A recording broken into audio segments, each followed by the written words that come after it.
बिस्मिल्लाहिर्रहमानिर्रहीम। अस्सलाम वालेकुम। खुबानी के बीज को बादाम समझकर खाने वालों, खुबानी के बीज में अमेग्डालिन नामी जुज जिस्म के अंदर पहुंचकर साइनाइड जहर बन जाता है। क्या आपको ये मालूम है?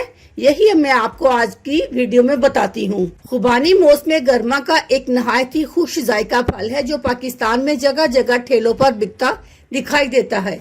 खुबानी के बहुत से फायदे हैं और ये नया खून पैदा करने में भी किरदार अदा करता है, मगर कुछ लोग खुबानी खाने के बाद इसके अंदर का बीज तोड़कर खा लेते हैं। खास तौर पर बच्चों को तो खुबानी के बीज का जायका बादाम जैसा ही महसूस होता है, इसलिए सख्त खोल को दांत से तोड़कर खुबानी के बीज को बादाम समझकर खा लिया जाता है। और वालिदैन भी बच्चों को ये समझकर नहीं रोकते कि ये एक कुदरती शय है, इसका कोई नुकसान नहीं होगा। खुबानी के बीज के हवाले से एक मफरूजा भी काफी आम है जो हम आपको भी बताते हैं। खुबानी का बीज और कैंसर। एक आम मफरूजा है कि खुबानी का बीज कैंसर के इलाज में मददगार है, क्योंकि इसके अंदर अमेग्डालिन नामी जुज पाया जाता है जिसे विटामिन B17 भी कहते हैं। और चूंकि ये एक कुदरती शय है इसलिए इसे खाने का कोई नुकसान नहीं, जबकि ये मफरूजा गलत और नुकसानदेह है। खुबानी का बीज हकीकतन जहरीला होता है। खुबानी के बीज में अमेग्डालिन नामी जुज जिस्म के अंदर पहुंचकर साइनाइड